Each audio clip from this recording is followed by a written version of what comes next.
निगरान वज़ीर दाखिला सरफराज बुगटी साहब अपने मुतनाज़ा बयानात की वजह से मीडिया पे काफ़ी हिट रहते हैं।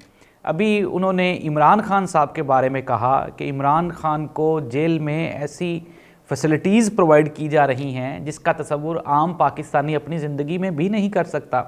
क्या इमरान खान को वाकई जेल में फैसिलिटेट किया जा रहा है? दूसरी जानिब उन्होंने नवाज शरीफ और बिलावल भुट्टो जरदारी के बारे में भी एक मुतनाज़ा बयान दाग दिया है।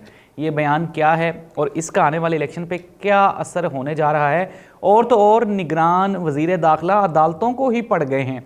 उन्होंने अदालतों को क्या कहा ये भी हम आपको बताएंगे आज के प्रोग्राम में। लेकिन उससे पहले अगर हम बात करें पंजाब हुकूमत की, तो पंजाब में अभी तक भी, जो मैं कहना नहीं चाहता लेकिन पता नहीं क्या बात है, कोई अजीब सी नहूसत है हमारे ना पंजाब में कि जब भी कोई मामलात ज़िंदगी बेहतर होते हैं, चलना शुरू होते हैं, तो कोई ना कोई मामलात ख़राब हो जाते हैं। अभी लॉकडाउन है, ये लॉकडाउन कितना अरसा जारी रहेगा और इसका हम पे क्या असर पड़ने वाला है, ये ख़त्म कब होगा, ये भी हम आपको बताएंगे आज के प्रोग्राम में। सबसे पहले आगाज़ करते हैं सरफराज बुगटी साहब के बयान से, जो उनका नया ताज़ा तरीन बयान मार्केट में है। उन्होंने कहा कि इमरान खान को जेल में इतनी फैसिलिटीज़ प्रोवाइड की जा रही हैं जिसका एक आम पाकिस्तानी अपनी आम जिंदगी में भी तसव्वुर नहीं कर सकता। क्या हमें तो ये पता चला कि इमरान खान साहब को वहाँ पे 9x9 के सेल में रखा जा रहा है, जहाँ पे इमरान खान को ना ही तो अपनी फैमिली से मिलने दिया जाता है जब कोई मिलने जाता है, और ये हमारे ज़राए हैं, ये हमारे मुस्तनिद ज़राए हैं जिनका बताना है कि इमरान खान के ऊपर कैमराज लगे हुए हैं और उन कैमराज की डायरेक्ट सीसीटीवी फुटेज, ये जो हमारे सेफ सिटीज़ वाला प्रोजेक्ट है, उनके ऑफिसर्स, कुछ ऑफिसर्स की स्पेशल ड्यूटी लगाई गई है कि वो उन कैमराज पे और इमरान खान की नकलो हरकत पे नज़र रखे। इसके अलावा इमरान खान से कौन मिलने आता है, इमरान खान से क्या बातचीत होती है, एक एक चीज़ का रिकॉर्ड है। नादरीन, हमने, अगर आपको याद हो तो जॉन अब्राहम और संजय दत्त की एक फ़िल्म थी जिसमें जॉन अब्राहम संजय दत्त को कैद कर लेता है और कैद करके उसको हर रोज़, वो चिकन रोस्ट इतना बड़ा होता है, वो हर रोज़ संजय दत्त को खिलाता है। अब अगर देखा जाए तो वो तो बड़ी अच्छी खुराक थी, चिकन का पूरा रोस्ट, लेकिन नादरीन ये भी एक अजियत होती है, ये भी एक टॉर्चर होता है कि एक बंदे को हर रोज़ एक ही खाना दिए जाना। भाई जेल तो जेल है। सरफराज बुगटी साहब से ये हमारी दरख्वास्त है कि अगर उनको इमरान खान साहब की फैसिलिटीज़ इस कदर शदीद पसंद आ गई हैं तो उनको चाहिए इमरान खान को बाहर निकलवाएं और ख़ुद अंदर चले जाएं, सुकून से वो इंजॉय तो कर ले वो सारा प्रोटोकॉल जो इमरान खान साहब अंदर कर रहे हैं। तो नादरीन, ये बिल्कुल भी इस चीज़ को आम आवाम मानने के लिए तैयार नहीं है। सोर्सेज का यही कहना है इमरान खान के ऊपर बहुत सख्ती की जा रही है जेल में। इमरान खान को शदीद परेशानी का सामना है। इमरान खान को मेंटली, फिज़िकली, जिस्मानी हर तौर पर इमरान खान को तोड़ने की कोशिश की गई है। इमरान खान तक गलत खबरें पहुँचाई जाती हैं। इमरान खान को जो अच्छे जो वुकला है, इमरान खान के वुकला ने कई मरतबा कहा, उन्होंने कहा जी हमें कागज़ पेंसिल नहीं अंदर लेके जाने देते, हमें खुल के बात नहीं करने देते, इमरान खान को जो चीज़ें हमने समझानी होती हैं, जो उनसे पूछना होता है, वो नहीं हमें करने देते। फैमिली ने, बुशरा बीबी ने भी ये शिकायत की कि मुझको यानी कि इमरान खान साहब के साथ अलहदगी में नहीं मिलने दिया जाता। तो शर्म आनी चाहिए हमारी निगरान हुकूमत को इस तरह का बयान देते हुए। एक और बयान, आप इसी खबर में एक और बयान दिया सरफराज बुगटी साहब ने। उन्होंने कहा हमारे लिए नवाज शरीफ ना कोई लाडला नहीं है, नवाज शरीफ और बिलावल भुट्टो दोनों बराबर हैं। ओ भाई, आप नवाज शरीफ और बिलावल भुट्टो दोनों को आप लोग नवाज रहे हैं, इससे तो कतन किसी को कोई इनहराफ है ही नहीं, एतराज़ है ही नहीं। ये चीज़ तो सारा पाकिस्तान जानता है कि आप नवाज शरीफ और बिलावल भुट्टो जरदारी साहब को नवाज रहे हैं, लेकिन जो इमरान खान साहब के बारे में आपके मुतज़ाद बयानात हैं उनके ऊपर अपनी नज़रसानी करें। इसके अलावा सरफराज बुगटी साहब ने अपने बयान में अदालतों को कहा कि निगरान वज़ीर-ए-आज़म साहब को ये जो लापता अफराद है इनके बारे में बुलाना, ये अदालतों की तरफ से ज़्यादती है। अब आप ये देख लें कि निगरान वज़ीर दाखिला, यार आपके पास मैंडेट भी नहीं है और आप अदालतों को भी पढ़ गए हैं। तो ये उनका बयान है। उन्होंने कहा जी कि जितने लोग हमारे खित्ते में, या हमारे मुल्क में, सॉरी, जितने लापता लोग हैं हमारे खित्ते के दूसरे ममालिक में, उससे कहीं ज़्यादा तादाद है। यार हमें अफसोस होता है इस तरह के बंदों को सुनते हुए कि यार आप अगर फॉर एग्ज़ाम्पल हमारे मुल्क में एक गलत काम हो रहा है तो हम ये कहेंगे कि दूसरे मुल्क से कम गलत हो रहा है। यार यहाँ पर अफसोस वाली बात है, इस तरह नहीं होना चाहिए था।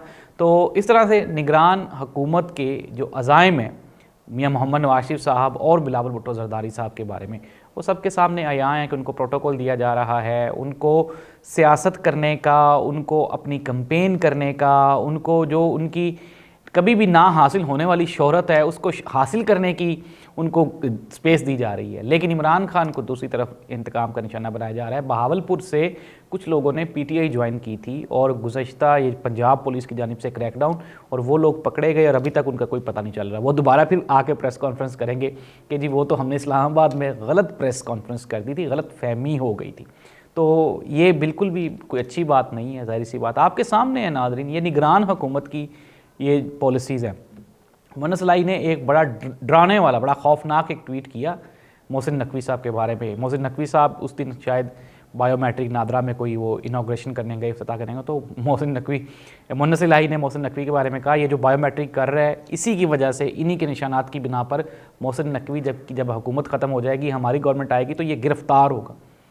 तो ये आप देख लें कि सियासत किस तरह से चल रही है और आने वाले दिनों में क्या होने वाला है। तो ये नाज़रीन पोजीशन है हमारी निगरान हुकूमत की। दूसरी जानिब हमने प्रोग्राम के दूसरे हिस्से में बात करनी थी स्मोक के बारे में। स्मोक पे हमने पूरा एक प्रोग्राम किया है, इससे कैसे बचा जा सकता है, ये शदीद नुकसानदेह है। नाज़रीन एक चीज़ जिसे हम ज़िंदगी कहते हैं, जान कहते हैं, ये बहुत अजीज़ है और हमें हमारे बच्चों की जान वो उससे भी ज़्यादा अजीज़ है, ज़ाहिर सी बात है। तो वक्ती तौर पर मुश्किल है, लेकिन मैं इस चीज़ के हक़ में हूँ कि लॉकडाउन होना चाहिए और आप घरों में रहें, महफूज रहें, ताकि ये जो स्मोक है इसकी वजह से बड़ी शदीद, मैं अगर अपनी बात करूं तो मैं रात को दोस्तों के साथ बाहर निकला हूं तो आंखें बंद हो जाती हैं यार, सांस नहीं आती बंदे को। लाहौर में इतनी पोल्यूशन हो चुकी हुई है, तो हमें चाहिए कि हम केयरफुल रहें। और पंजाब गवर्नमेंट तो जाहिर सी बात है वो तो अपनी तरफ से कोई काम शाम तो करना नहीं है, अलबत्ता जो आखिरी हरबा होता है उसको ये पहले हरबे के तौर पे इस्तेमाल कर लेते हैं। लगा दें लॉकडाउन, लेकिन आप ये कोई तदारुक तो करें, कोई पॉलिसी तो बनाएं स्मोक को कंट्रोल करने की। तो पॉलिसीज़ कोई नहीं बनाई जा रही, बस कोशिश की जा रही है कि किसी न किसी तरह से डांग टपाऊ प्रोग्राम वो चलता रहे। वज़ीर-ए-आज़म पाकिस्तान, निगरान वज़ीर-ए-आज़म पाकिस्तान, उन्होंने कहा जी मुल्क में सरमायाकारी आएगी, बैरूनी सरमायाकारी, जल्द ही आपको खुशखबरी मिलेगी।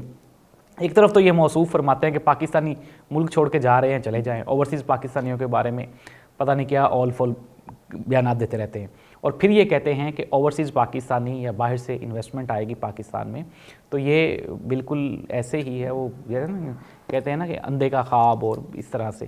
तो ये बड़ा मुश्किल काम है केयर टेकर गवर्नमेंट के लिए। केयर टेकर गवर्नमेंट से मामलात नहीं संभाले जा रहे, मकसद सिर्फ एक ही था और वो था इमरान खान को कंट्रोल करना। उसमें तो केयर टेकर गवर्नमेंट टनाटन बेहतरीन ज़बरदस्त परफॉर्म कर रही है, लेकिन इसके अलावा ना ही तो कोई लॉ एंड ऑर्डर की कोई सिचुएशन अच्छी है, ना ही कोई दाखिली खारजी पॉलिसी की पोजीशन अच्छी है, ना ही हमारी मईशत में कोई बेहतरी आई, ना ही हमारे मुल्की या हमारे सूबाई मामलात कुछ बेहतर हुए।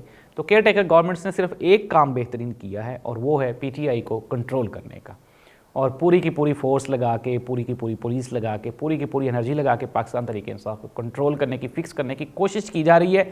लेकिन इमरान खान कहीं ना कहीं से सर उठा लेता है। र्यूमर्स हैं, कहने वाले कह रहे हैं कि शायद खाकान अब्बासी साहब ने टिकट लेने से इनकार कर दिया नून लीग का, और आने वाले दिनों में नून लीग का टिकट कोई भी नहीं लेगा। यार नाज़रीन ये बात तो हम भी कई प्रोग्राम्स में बता चुके हैं कि नून लीग का वो लोग जिनको ये गलत फहमी है, वहम है कि नून लीग का टिकट जीत की निशानी होगा, भाई वहाँ वोट नहीं देगी। इस चीज़ के ऊपर तमाम सियासतदान मुत्तफिक हो चुके हैं, पीपल्स पार्टी भी ये कह चुकी है, नून लीग की सीनियर क़यादत भी इस चीज़ को लेकर परेशान है कि भाई अवाम हमें वोट नहीं देगी। ये तो नून लीग वाले खुद भी कह चुके हैं। और चौधरी निसार साहब के बारे में कहा जा रहा है कि मे भी हो सकता है कि वो एक अपना ग्रुप बना रहे हैं और वो ग्रुप किसी भी वक्त इकट्ठा हो जाएगा, वो एक आज़ाद ग्रुप बनेगा। लोग कह रहे थे पीटीआई ज्वाइन कर लेंगे, पीटीआई ज्वाइन नहीं करेंगे अपने तौर पर ना। शायद खाकान अब्बासी, मैं आपको ये 1 महीना पहले बता चुका हूँ कि मुस्लिम लीग नून का एक बागी ग्रुप वो किसी भी वक्त सर उठा सकता है, और उसमें बहुत से इन्फ्लुएंशियल लोग होंगे, ये ताकतवर लोग होंगे, और ये वो लोग हैं जिनकी रूट्स हैं यहाँ पे अवाम में, जिनके पास वोट है, जिनके पास अवाम की ताकत है। तो देखना ये होगा आया कि ये जो तोड़फोड़ होगी मुस्लिम लीग नून में, ये नून लीग को मज़ीद कमज़ोर कर देगी। लेकिन नून लीग का इलेक्टेबल, अगर वो नून लीग के टिकट पे अवाम से वोट मांगने जाएगा तो उसको वोट नहीं मिलेगा। क्यों नहीं समझ रहे आप इस बात को कि 2 साल में अवाम के दिलों में जो आपके लिए नफ़रत पैदा हो गई है उसका कोई सल्यूशन नहीं है नून लीग वालों। तो ये लोग जो सीनियर पॉलिटिशियंस हैं वो ये समझ गए हैं, इसलिए उन्होंने नून लीग के टिकट पे इलेक्शन लड़ने से इनकार कर दिया है, और आने वाले दिनों में नून लीग को मज़ीद धचके लगने की ये पेशन गोइयाँ हैं। अल्लाह ताला इस मुल्क का हामी और नासिर हो। और दोबारा फिर मैं आपसे कह रहा हूँ कि वोट सोच समझ के डालना है आपने, आप अपनी अकल की बुनियाद पे, अपनी सोच समझ की बुनियाद पे वोट डालें, ना कि अपनी जो आपकी अटैचमेंट है उसकी बुनियाद पर डालें। अल्लाह इस मुल्क का आम नासिर हो। अल्लाह हाफ़िज़।